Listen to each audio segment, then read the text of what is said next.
Рахмат, бүтүн Кыргызстан Модумаров.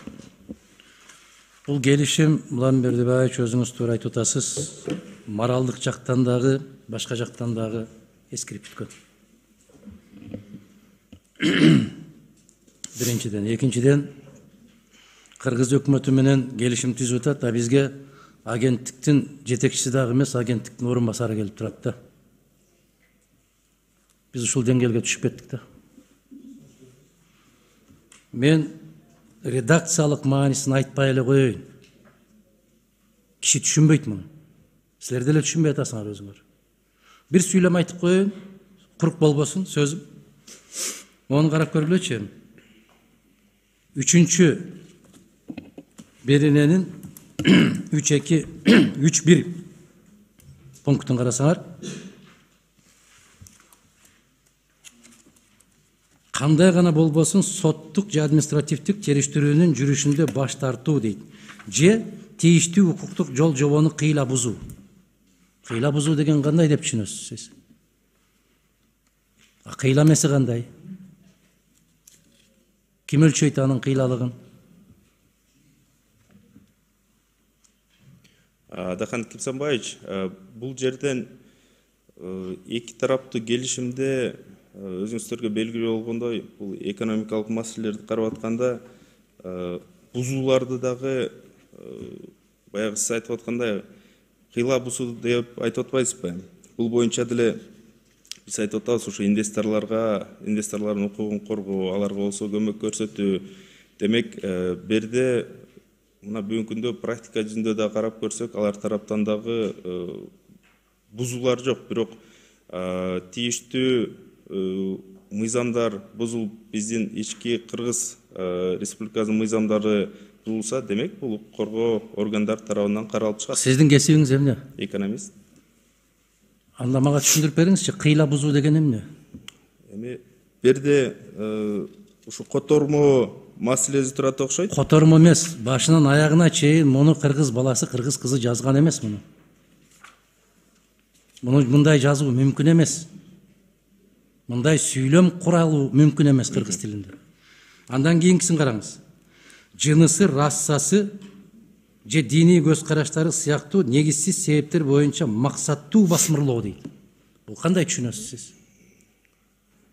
Эми берден өзүңүздөргө белгилүү болгондой эле, берден ушу жыныстык деп атпайбы, берден болсо эми гендерный маселелер болуп атат. Мен түшүнүп атам, аны сиз кандай түшүнөсүз? Ошол агенттиктин жетекчисинин орун басары экенсиз. Сиз кандай түшүнөсүз? Мен түшүнгөн жокмун. Сиз кандай түшүндүңүз?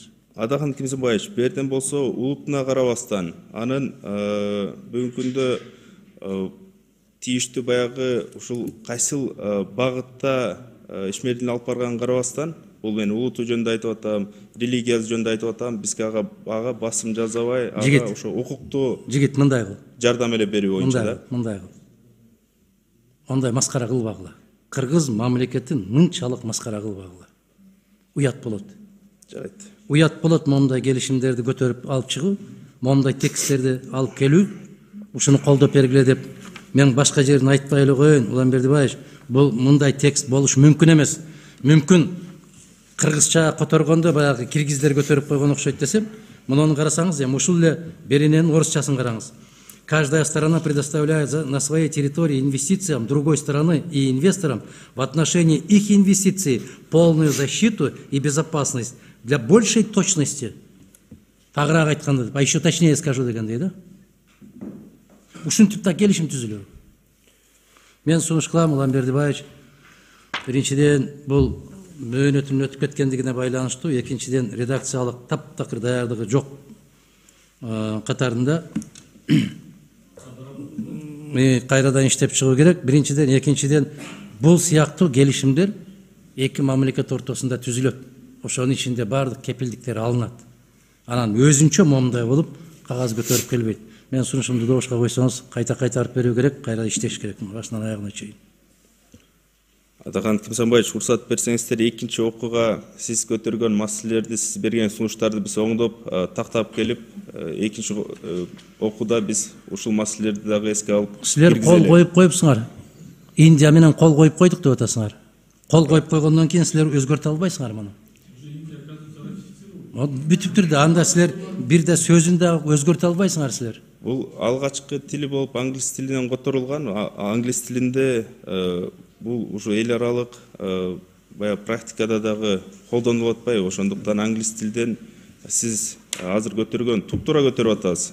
Сиз көтөргөн маселелерди дагы которуу процесстеринде биз түздөйлү өз тараптан. Жок, ратификациядан өтүп кеткенден кийин силер кол койгон редакция кандай болсо ошол бойдон калат. Биз мындай жоопкерчиликти мойнубузга албашыбыз керек. Бул өтө чоң алешемдик алып келет. Бул болбойт. Индустардан эгерде бирөө жарым келген болсо, кыргыз жаранына таандык болгон бүтүндөй укуктарга ээ болот деген жерге кол коюп коюпсуңар. Андай болбойт. Укук экиге бөлүнөт. Жарандык укук бар, адамдык укук бар. Силер жарандык укугуна чейин кирип кетипсиңер, кыргыз жаранына. Андай болбойт. Андай келишим түзүлбөйт. Мунун өтө ошол 19-жылы кимдер иштеп аткан болсо дагы абдан сабатсыз түзүлгөн келишим бул. Андай жоопкерчиликти таптакыр албайт. Эч бир мамлекет албайт андай. Себеп алар конституция боюнча биздин жаран эмес.